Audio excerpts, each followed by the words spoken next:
Hi friends, ഇന്ന് നമുക്കൊരു butter chicken ഉണ്ടാക്കിയാലോ? ഇതിനായിട്ട് ഞാൻ 1.5 കിലോ ചിക്കനാണ് എടുത്തിരിക്കുന്നത്.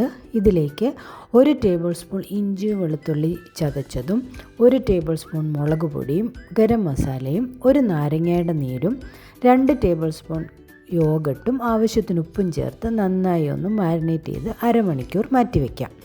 ഇനി നമുക്കിതിലേക്ക് വേണ്ട മസാല തയ്യാറാക്കാം. ചൂടായ തവയിലേക്ക് നമുക്ക് ബട്ടർ ആഡ് ചെയ്ത് കൊടുക്കാം. ഇതിലേക്കും ക്യൂബ്സാക്കി കട്ട് ചെയ്ത 3 വലിയ സവോളയും 1 ടേബിൾ സ്പൂൺ ഇഞ്ചി വെളുത്തുള്ളി പേസ്റ്റും 3 വലിയ തക്കാളി ആഡ് ചെയ്ത് കൊടുത്ത് ഒന്ന് വഴറ്റാം. അതിലേക്ക് വഴന്നു തുടങ്ങുമ്പോൾ നമുക്കൊരു 3 കാശ്മീരി ചില്ലി ചേർത്ത് കൊടുക്കാം. കൂടെ തന്നെ 1 പിടിയോളം കാഷ്യൂ നട്ട്സും ചേർത്ത് കൊടുക്കാം. ആവശ്യത്തിന് ഉപ്പും ചേർത്ത് നന്നായി ഒന്ന് വഴറ്റുക. ഇതൊന്ന് വഴന്നു വരുമ്പോൾ നമുക്കതിലേക്ക് 1 ടേബിൾ സ്പൂൺ മല്ലിപ്പൊടിയും 1 ടേബിൾ സ്പൂൺ ഗരം മസാലയും ചേർത്ത് കൊടുക്കാം. അതിൻ്റെ പച്ചമണമൊക്കെ മാറി എല്ലാം ഒന്ന് വഴന്നു കഴിയുമ്പോൾ നമുക്കത് തണുക്കാനായി മാറ്റിവെക്കാം. വേറൊരു തവയിൽ ബട്ടറും 3 ടേബിൾ സ്പൂൺ ഓയിലും ആഡ് ചെയ്ത് കൊടുത്ത് നമ്മുടെ ചിക്കനെ നമുക്ക് കുക്ക് ചെയ്തെടുക്കാം. ചിക്കൻ ഇവിടെ റെഡി ആകട്ടെ. ആ സമയത്ത് നമ്മുടെ മസാലയൊന്ന് പേസ്റ്റാക്കി എടുക്കാം. ഞാനിതിൻ്റെ ഇടയിൽ അപ്പം ചുടുന്നുണ്ട് കേട്ടോ. ഇന്ന് ബട്ടർ ചിക്കൻ്റെ കൂടെ അപ്പമാണ്. പാലപ്പവും ബട്ടർ ചിക്കനും നല്ല കോമ്പിനേഷനല്ലേ.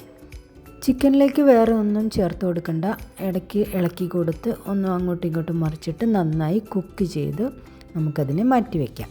ശേഷം പാൻ ചൂടാക്കി വീണ്ടും ബട്ടർ അല്പം ആഡ് ചെയ്ത് അതിലേക്ക് കുറച്ച് കാശ്മീരി ചില്ലി പൗഡർ ചേർത്തതിന് ശേഷം നമ്മൾ അരച്ചു വെച്ചിരിക്കുന്ന പേസ്റ്റ് ഇതിലേക്ക് ചേർത്ത് കുറച്ച് വെള്ളവും കൂടെ ചേർത്ത് ഒരു തിക്ക് ഗ്രേവിയാക്കി എടുക്കാം. അതിലേക്ക് നമ്മൾ കുക്ക് ചെയ്ത് റെഡിയാക്കി വെച്ചിരിക്കുന്ന ചിക്കനും കൂടെ ആഡ് ചെയ്ത് കൊടുത്ത് എല്ലാം കൂടെ ഒന്ന് ഇളക്കി ഒരു 2 മിനിറ്റ് 3 മിനിറ്റ് നേരം അടച്ചു വെച്ചൊന്ന് കുക്ക് ചെയ്യാം. അപ്പോൾ അതെല്ലാം ഒന്ന് നന്നായി മിക്സ് ആകും.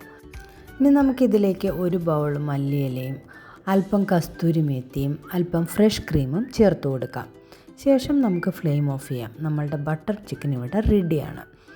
ഇത് നമ്മൾക്ക് അപ്പത്തിൻ്റെയോ ചപ്പാത്തിയുടെ കൂടെയോ ഒക്കെ സെർവ് ചെയ്യാവുന്നതാണ്. ഇന്ന് ഞാനിവിടെ പാലപ്പത്തിൻ്റെ കൂടെയാണ് ബട്ടർ ചിക്കൻ സെർവ് ചെയ്യുന്നത്. അടിപൊളി കോമ്പിനേഷനാണ്. എല്ലാവരും ട്രൈ ചെയ്ത് നോക്കണം.